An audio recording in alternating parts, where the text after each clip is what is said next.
de l'enfant, Isor Lépinel accompagne les petits et conseille les grands. Isor Lépinel est de retour sur votre radio et avec elle on retourne dans le monde de la petite enfance.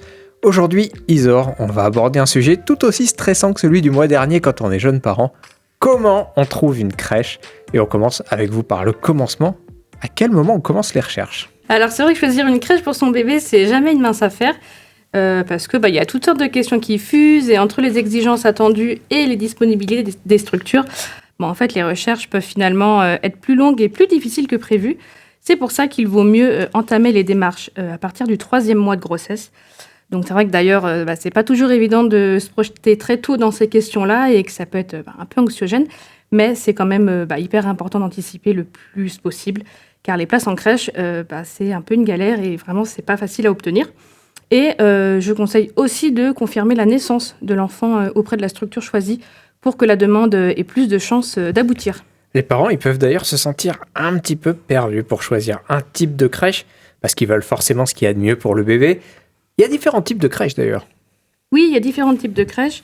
Après, il y a pas de crèche idéale ni de crèche parfaite. Celle qui conviendra le mieux à votre bébé, c'est aussi celle qui va correspondre au mieux à vos critères et à vos exigences. Et ça dépend de beaucoup de facteurs propres à chaque bébé et à chaque famille. Après, par exemple, un bébé peut aussi bien s'épanouir au sein d'une micro-crèche qu'au sein d'une crèche plus grande. Et donc, justement, parmi toutes les crèches qui existent, vous avez donc le choix entre les micro-crèches, les crèches municipales, les crèches familiales, les crèches parentales, les crèches d'entreprise ou encore les haltes garderies. Donc, toutes ces crèches, elles proposent un accueil de qualité avec surtout des différences d'effectifs, d'organisation et de fonctionnement. Donc, pas simple de choisir et surtout quand on s'ajoute à ça vos propres contraintes à prendre en compte, comme la localisation ou les horaires. Alors, je vais pas vous mentir, Isor, ça me donne un peu le vertige, toutes ces possibilités. Ça va être quoi la différence entre toutes ces structures? Alors, le plus parlant pour moi, en tout cas, c'est avant tout la proximité, en fait, et le lien professionnel-enfant et le lien professionnel-parent qui ne se construit pas de la même manière selon le type de structure.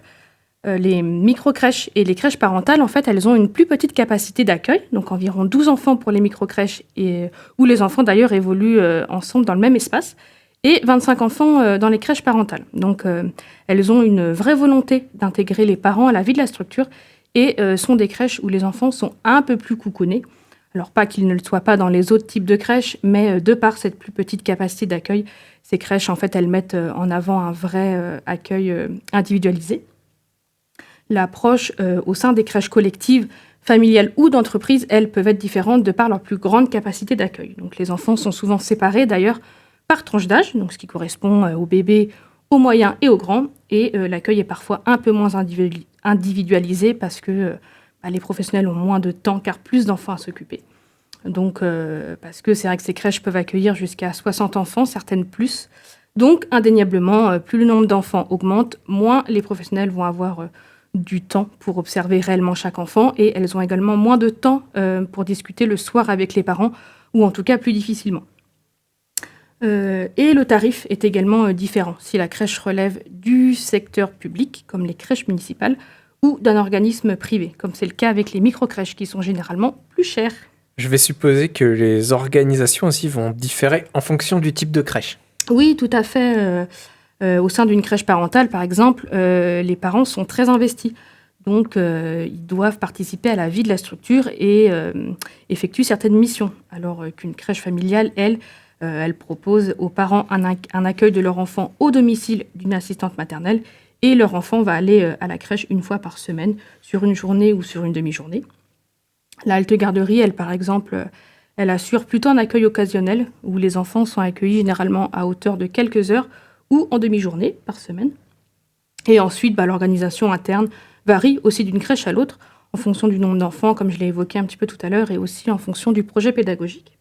Puisque certaines crèches ont parfois des projets un peu différents, comme les activités en plein air, d'autres elles axent plutôt sur l'éveil des sens, la médiation animale ou une pédagogie particulière. Bon, en tout cas, elles travaillent tout autour du même objectif et de la même valeur qui est vraiment l'inclusion de tous les enfants et le fait de répondre au plus près de leurs besoins par des propositions pédagogiques et une posture adaptée. En vous écoutant, je me suis demandé, c'est quoi un projet pédagogique et puis est-ce que toutes les structures, elles en ont un? Alors, en fait, un projet pédagogique, c'est comme un plan d'action éducatif qui détaille comment les enfants sont accueillis, les actions et les moyens mis en place pour répondre aux besoins des enfants en termes de développement global. Donc, il inclut les objectifs éducatifs, les valeurs pédagogiques, les moyens, les actions, et il détaille aussi d'ailleurs chaque temps fort du quotidien, comme la manière dont sont proposés les repas, les couchers, les ateliers d'éveil, les familiarisations ou les temps d'accueil. En fait, c'est un projet qui guide les professionnels dans leur pratique. C'est comme une ligne de conduite commune pour accompagner au mieux les enfants. Et oui, normalement, toutes les crèches en possèdent un parce que vraiment, il s'agit d'un document de référence important pour les équipes. Vous pouvez nous donner quelques exemples de pédagogie qui vont être utilisées en crèche? Alors, la plus courante et la plus connue, ça va être la pédagogie Montessori, qui est la référence de beaucoup de crèches, en fait, et qui valorise l'autonomie de l'enfant. Ensuite, il y a d'autres approches, comme l'approche Noselène. C'est une philosophie sur le bien-être et le lâcher-prise par les découvertes multisensorielles. Donc ça peut être également mis en place. Ou la pédagogie Pikler-Loxi, donc elle qui consiste à laisser l'enfant explorer le monde par lui-même et qui est à l'origine du principe de motricité libre. Donc ces approches peuvent d'ailleurs jouer aussi dans le choix de la crèche en fonction des sensibilités et des choix des parents, même si de manière générale les crèches s'inspirent quand même de différents courants pédagogiques pour que les enfants s'épanouissent et évoluent dans un environnement propice à leurs expérimentations. Et alors pour vous, Isor Lépinel, sur quels critères il va falloir insister pour choisir une crèche? Alors, grande question. Tout d'abord, je dirais vraiment que c'est une question de ressenti personnel, parce que je trouve vraiment que la première approche aussi avec l'équipe et la direction, c'est quand même le point le plus important pour choisir une équipe qui renvoie quand même une image positive et qui vous met en confiance. Après, le choix est plus difficile quand on visite plusieurs crèches qui a priori vous plaisent et que vous hésitez. Donc là, il y a quand même quelques critères qui peuvent vous donner un petit coup de pouce pour choisir une crèche qui répond vraiment le plus à vos besoins et envies, selon aussi la proximité avec le domicile ou le lieu de travail, les horaires d'ouverture, la pédagogie utilisée, comme je l'ai dit tout à l'heure, les locaux aussi, c'est important. C'est toujours plus agréable quand le cadre est accueillant, notamment les pièces de vie, le dortoir, s'il y a un jardin, l'accueil qui est réservé aux enfants et à vous, les parents, les repas et le projet pédagogique. Alors merci beaucoup Isor pour toutes ces informations sur le grand monde des crèches. On s'y retrouve un petit peu mieux, je dois dire, mais il existe aussi parfois le choix de l'assistante maternelle. Est-ce que vous pouvez nous parler de ça et nous dire si c'est différent des crèches? Oui, bien sûr. Donc il s'agit en effet d'un mode d'accueil bien différent que celui de la crèche, mais qui ont chacun leurs particularités, leurs avantages et leurs inconvénients. Vraiment, l'important, c'est de choisir le mode d'accueil qui s'adapte au mieux à vos besoins et aux besoins de l'enfant. Moi, je vous ai parlé des crèches, en fait, parce que c'est un milieu que je connais très bien. Mais l'assistante maternelle est également un choix qui peut tout à fait vous convenir. En fait, la crèche, elle offre un cadre et un environnement sécurisé, pensé et aménagé pour l'accueil collectif des jeunes enfants, avec une équipe de plusieurs professionnels et une direction. Donc, première distinction avec l'assistante maternelle qui, elle, est seule à son domicile. Après, l'accueil à domicile présente en revanche certains avantages et peut mieux convenir à des enfants, par exemple, aux besoins spécifiques ou qui ont besoin d'un accompagnement particulier, plus individuel, ou pour qui la collectivité n'est pas recommandée, puisque l'assistante maternelle elle peut accueillir jusqu'à 4 enfants au maximum. Donc il s'agit vraiment d'un tout petit groupe, à la différence des crèches, ce qui peut parfois correspondre mieux à certains enfants ou parents. La socialisation est un peu moins présente qu'en crèche, puisque là, l'enfant évolue au contact de plus d'enfants et de plus d'adultes. Et au niveau du tarif, des horaires, est-ce qu'il y a une grande différence, Isor?